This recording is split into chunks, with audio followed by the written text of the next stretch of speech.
Hi and welcome to Shubha's World.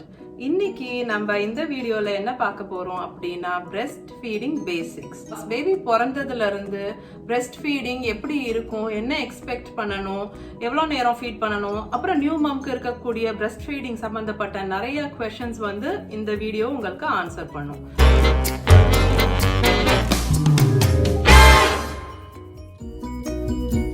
நீங்க என்ன Facebook R இன்ஸ்டாகிராம்லயும் follow பண்ணலாம். என்னோட சேனல்ல pregnancy week by week, labour and delivery, இப்போ நியூபார்ன் கேர், நியூபார்ன் சீரீஸ், இப்போ பிரெஸ்ட் ஃபீடிங் பத்தியும் பிளேலிஸ்ட் ஸ்டார்ட் ஆக போகுது. ஸோ இது தவிர vlogs இருக்கு. ஸோ என்னோட சேனல் இது வரைக்கும் நீங்க சப்ஸ்கிரைப் பண்ணலன்னா போய் ஒரு செகண்ட் சப்ஸ்கிரைப் பண்ணிட்டு அந்த பெல் ஐக்கனை பிரஸ் பண்ணுங்க அண்ட் அதுல ஆல் அப்படின்ற ஆப்ஷனை சூஸ் பண்ணுங்க. நியூ மம்ஸ் கேட்கக்கூடிய கொஸ்டின்ஸ்க்கு ஆன்சர்ஸ் மாதிரி இருக்க போகுது இந்த வீடியோ. பட் பேசிக்கா இது ஒரு பிரெஸ்ட் ஃபீடிங் கைட். ஸோ நிறைய பேருக்கு ஃபர்ஸ்ட் மைண்ட்ல இருக்கக்கூடிய கொஸ்டின் என்னவா இருக்கும், நான் எப்போ வந்து என் பேபிக்கு பிரெஸ்ட் ஃபீட் பண்ண ஸ்டார்ட் பண்ணணும், ரைட்? ஸோ நீங்க வந்து உங்க பேபி பிறந்து ஃபர்ஸ்ட் 1 ஹவர்க்குள்ள நீங்க பேபிக்கு பிரெஸ்ட் ஃபீட் பண்ண ஸ்டார்ட் பண்ணணும். அதுதான் கோல்டன் ஹவர் அப்படின்னு சொல்றாங்க. அதை ஏன் கோல்டன் ஹவர்னு சொல்றாங்க அப்படின்னா, உங்க பேபி பிறந்த உடனேயே அவங்க ரொம்ப அலர்ட்டா இருப்பாங்க அண்ட் அவங்களோட ரிஃப்ளெக்ஸஸ் எல்லாம் ரொம்ப ப்ராமினென்ட்டா, அதாவது ரொம்ப அதிகமா இருக்கும் அவங்களோட ரிஃப்ளெக்ஸஸ். பட் உங்களுக்கு தோணும், இன்னும் என் பிரெஸ்ட்ஸ்ல மில்கே இல்லையே, மில்க் வரலையே, பேபி முழுங்குற மாதிரி தெரியலையே, அப்ப என்ன இருக்கு, பேபிக்கு எதுவும் கிடைக்குதா இல்லையா அப்படின்னு உங்களுக்கு ஒரு டவுட் இருக்கும். ஸோ நீங்க வந்து குழந்தை பிறந்த உடனே ஃபர்ஸ்ட் ஃபீட் பண்ற ஃபீடுக்கு பேரு வந்து கொலோஸ்ட்ரம். அது வந்து ஒரு ப்ரீ மில்க் சப்ஸ்டன்ஸ். அது வந்து மில்க் கிடையாது, லிக்விட் கோல்டு. அதுதான் அந்த கொலோஸ்ட்ரம்க்கு இருக்கிற இன்னொரு பேரு.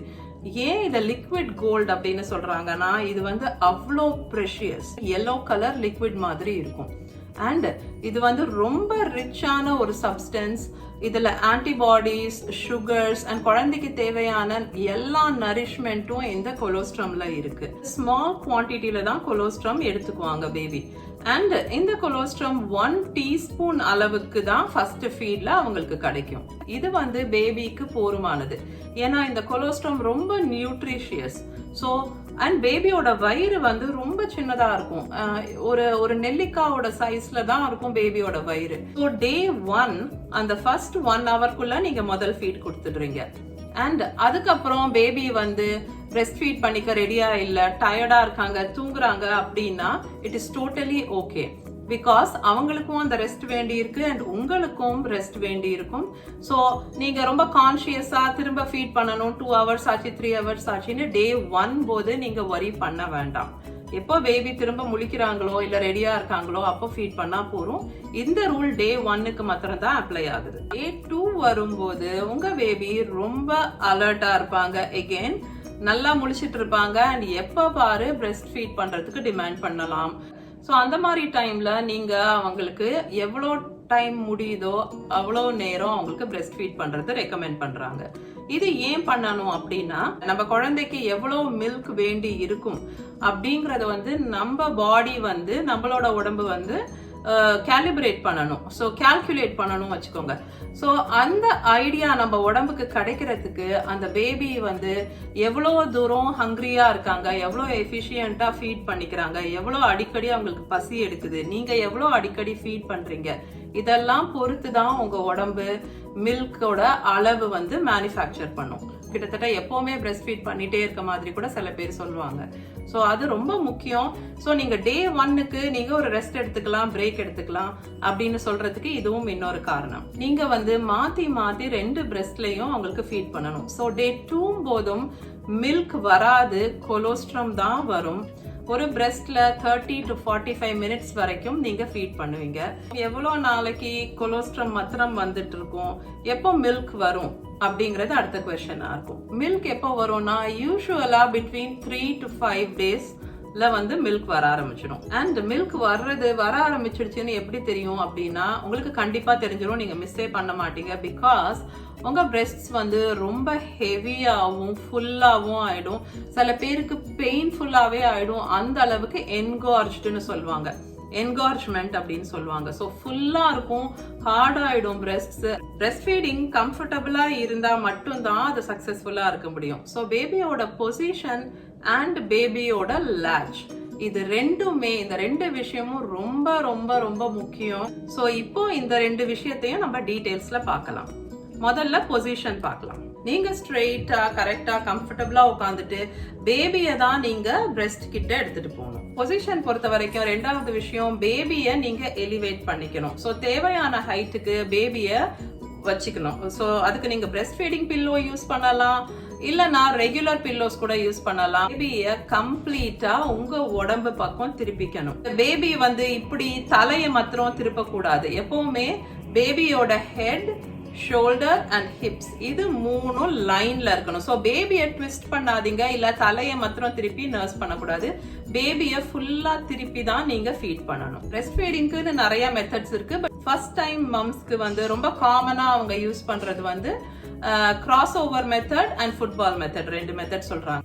கிராஸ் ஓவர் மெத்தட்ல பேபியை உங்க ஹைட்டுக்கு எலிவேட் பண்ண அப்புறம் லெஃப்ட் சைட் ஃபீட் பண்ண போறீங்க ஃபர்ஸ்ட் அப்படின்னா, உங்க பேபிய இப்படி அக்ராஸ் யுவர் பாடி அந்த மாதிரி நீங்க வச்சுக்கணும். வச்சுட்டு பேபிய டர்ன் பண்ணிக்கோங்க டுவர்ட்ஸ் யுவர் பாடி.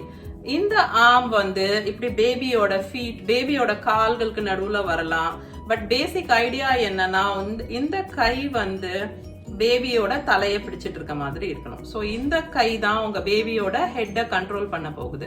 இதுதான் கிராஸ் ஓவர் மெத்தட். ஃபுட்பால் ஹோல்டுல நீங்க உங்க பேபிய இப்போ நீங்க ரைட் சைடு நர்ஸ் பண்ண போறீங்க அப்படின்னா ரைட் சைடு பில்லோஸ் போட்டு ஹைட்டுக்கு எலிவேட் பண்ணிக்கோங்க.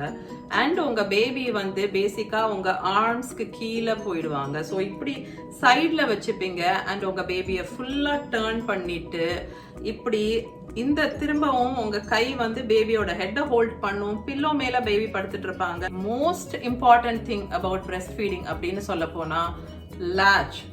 latch அப்படின்னா என்ன? latch அப்படின்னா மம்மோட பிரெஸ்ட்ஸும் பேபியோட மவுத்க்கும் இருக்கிற அந்த கனெக்ஷன். எப்பவுமே latch ப்ராப்பரா இருக்கிறதுக்கு ஃபர்ஸ்ட் டெக்னிக் வந்து பேபியோட மவுத் வைட் ஓப்பனா இருக்கணும். ஸோ வைட் ஓப்பனா இருக்கிறதுக்கு என்ன பண்ணணும் அப்படின்னா, உங்க நிப்பில் வந்து பேபியோட அப்பர் லிப்ல வந்து வைக்க சொல்றாங்க. ஸோ மூக்கு கிட்ட அப்பர் லிப்ல வந்து நீங்க ஜென்டலா ஸ்ட்ரோக் பண்ணணும் பேபிக்கு. அப்படி ஸ்ட்ரோக் பண்ணும்போது பேபி வந்து ஃபீடிங்க்கு ரெடி ஆகி வாயை பெருசா திறப்பாங்க.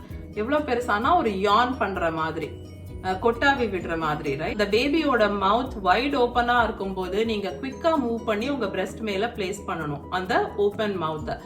அதுக்காக தான் உங்களுக்கு இந்த கண்ட்ரோல், இந்த தலைய நீங்க இந்த கையால பிடிச்சிட்டு இருக்கிறது ரொம்ப இம்பார்ட்டன்ட். ஸோ இந்த கை அவைலபிளா இருக்கும் போதுதான் நீங்க குவிக்கா பேபியை வந்து மூவ் பண்ண முடியும் டுவர்ட்ஸ் யுவர் பிரெஸ்ட்ஸ். இது ஒரு பிரெஸ்டோட டயக்ராம். இதில் நீங்கள் பார்த்தீங்கன்னா நிப்பில் சுற்றி இருக்கிற இந்த டார்க் ஏரியா இதுதான் ஏரியோலா அப்படின்னு சொல்கிறோம். ஸோ ப்ராப்பர் latchக்கு அப்புறம் இதுதான் பேபியோட லிப்ஸ், பேபியோட வாய். அப்படின்னா ப்ராப்பர் latchக்கு அப்புறம் இப்படி தான் இருக்கும். ஸோ நீங்கள் பார்த்தீங்கன்னா most of the areola and nipple வந்து பேபியோட மவுத்குள்ளே இருக்கிற மாதிரி இருக்கணும். ஃபுல்லாக அந்த நிப்பிள் அண்ட் ஏரியோலா இது எல்லாத்தையுமே பேபியோட மவுத்குள்ளே இருக்கணும் இது எல்லாமே. ஸோ வெறும் நிப்பிள்ல பேபி latch ஆனாங்க அப்படின்னா அது கரெக்ட் latch இல்லை. ஸோ அப்போ நீங்கள் அந்த latchை ரிமூவ் பண்ணிட்டு திரும்பவும் பேபியை latch பண்ண ட்ரை பண்ணணும். இது வந்து ரொம்ப முக்கியம். ஏன்னா பேபி சரியா latch ஆகலனா பேபியோட கம்ஸ் வந்து கரெக்டான பாயிண்ட்ஸ் ஸ்டிமுலேட் பண்ணாது கொலோஸ்ட்ரமோ பிரெஸ்ட் மில்கோ பேபிக்கு கிடைக்கிறதுக்கு. ரெண்டாவது அது வந்து உங்க நிப்பிள் மேல ரொம்ப ஸ்ட்ரெயின் பண்ணும். ஸோ அதனால உங்களுக்கு பெயின்ஃபுல்லா இருக்க ஆரம்பிக்கும் பிரெஸ்ட் ஃபீடிங். நீங்க பேபியை பிரெஸ்ட்ஸ்ல இருந்து ரிமூவ் பண்ணணும்னு நினைக்கும் போது நீங்க அப்படியே பேபியை இழுக்க கூடாது. பிகாஸ் இந்த latch வந்து ரொம்ப ஸ்ட்ராங் சக்ஷன் மாதிரி இருக்கும். அது அப்படியே நீங்க பேபியை இழுத்தீங்கன்னா அப்ப திரும்பவும் உங்களோட பிரெஸ்ட்ஸ்ல வந்து டேமேஜ் நடக்கும். ஸோ அதனால அந்த latch அந்த சக்ஷனை பிரேக் பண்ணிட்டு தான் பேபியை ரிமூவ் பண்ணணும். பேபியோட அந்த வாய் ஓரமா நீங்க வந்து ஒரு உங்களோட லிட்டில் ஃபிங்கரை வந்து ஸ்லைட் பண்ணி அந்த சக்ஷனை பிரேக் பண்ணிட்டு அதுக்கப்புறமா பேபி வாயை திறந்தோடனே இந்த சக்ஷன் பிரேக் ஆயிடும். அதுக்கப்புறமா நீங்க பேபியை ரிமூவ் பண்ணணும். பேபியை எவ்வளவு நேரம் ஃபீட் பண்ணணும் அப்படின்னு எல்லாருக்கும் டவுட் இருக்கும். பேபியோட ஃபர்ஸ்ட் ஃபீட் வந்து அட்லீஸ்ட் 20 மினிட்ஸ் இருக்கும். ஸோ சில பேபிஸ் கொஞ்சம் ஸ்லோவா இருக்கவங்க 30 minutes to 45 minutes கூட எடுத்துக்கிறதுக்கு சான்சஸ் இருக்கு. ஸோ நீங்க வந்து ஒரு டைம் லிமிட் வைக்காதீங்க. half an hour ஆச்சு போறோம் அப்படின்னு நீங்க முடிவு பண்ணாதீங்க. பேபி போறோம்னு நினைக்கிற வரைக்கும், பேபி டிசைட் பண்ற வரைக்கும் பேபியை பிரஸ்ட் ஃபீட் பண்றது பெஸ்ட். நியூ பார்ன் பேபிக்கு வந்து வேற எதுவுமே கொடுக்க கூடாது பிரஸ்ட் மில்க தவிர. பிரஸ்ட் மில்க் இல்ல பிரஸ்ட் ஃபீட் பண்ண முடியாத சிச்சுவேஷன்ல இருக்க மம்ஸ் வந்து பேபி ஃபார்முலா, இன்ஃபென்ட் ஃபார்முலான்னு இருக்கும், அது கொடுக்கலாம். பட் அது இல்லாம வேற எதுவுமே குழந்தைக்கு கொடுக்க கூடாது. அப்புறம் ஆல்மோஸ்ட் எல்லா நியூ மம்ஸ்க்கும் இருக்கக்கூடிய கேள்வி, என் குழந்தைக்கு தேவையான அளவு பால் கிடைக்குதா அப்படின்ற ஒரு டவுட் இருக்கிறது, ரைட்? எவ்வளவு கிடைக்குது, இது போருமா குழந்தைக்குன்னு நிறைய பேருக்கு டவுட்ஸ் இருக்கும். நல்லா எஸ்டாப்ளிஷ் ஆன பிரஸ்ட் ஃபீடிங்ல நீங்க கிளியரா பார்க்கலாம், குழந்தை வந்து அந்த சக்கிங் அண்ட் ஸ்வாலோயிங் வந்து உங்களால கிளியரா பார்க்க முடியும். அப்புறம் அடுத்த விஷயம், அஃப்கோர்ஸ் இன்புட் பத்தி பேசுறோம், அவுட்புட்டை பார்த்தா வந்து தேவையான இன்புட் கிடைச்சதா அப்படின்னு தெரிஞ்சு போயிடும், ரைட்? பேபியோட மோஷன் போற பேட்டர்ன் நீங்க பாத்தீங்கன்னா ஆக்சுவலி டே 1 போது ஒரு வாட்டி போவாங்க, அது ஒரு மாதிரி ஒரு பிளாக் டார் லைக் சப்ஸ்டன்ஸா இருக்கும் அப்படின்னு நம்ம பார்த்தோம். டே 2 அந்த 2 டர்ட்டி டைப்பர்ஸ் எக்ஸ்பெக்ட் பண்ணலாம். டே 3 போது 3 டைம்ஸ் மோஷன் போவாங்கன்னு சொல்லலாம். இப்படி நீங்க பாத்தீங்கன்னா இந்த பேட்டர்ன் இன்க்ரீஸ் ஆகிட்டே இருக்கு நம்ம 5th டே வரைக்கும். Most of the time day 5க்கு பிரஸ்ட் மில்க் வர ஆரம்பிச்சிடும். அண்ட் அதுக்கப்புறம் நீங்க பாத்தீங்கன்னா number of dirty diapers motion போறது வந்து ஒரு 5 to 8 டைம்ஸ் அப்படியே கொஞ்சம் கொஞ்சமா இன்க்ரீஸ் ஆகி 5 to 10 R even 5 to 12 times வரைக்கும் நார்மல். ஸோ எவ்வளோ வாட்டி அவங்க வந்து யூரின் போறாங்க அண்ட் எவ்வளோ வாட்டி மோஷன் போறாங்க, இதுதான் வந்து ரெண்டாவது விஷயம், குழந்தைக்கு தேவையான அளவு பால் கிடைக்குதா அப்படின்னு தெரிஞ்சுக்கிறதுக்கு. ஸோ ஒரு நாளைக்கு அட்லீஸ்ட் 6 டைம்ஸ் ஆவது யூரின் பாஸ் பண்ணும் குழந்தை அண்ட் அட்லீஸ்ட் 5 டைம்ஸ் ஆவது மோஷன் போவாங்க.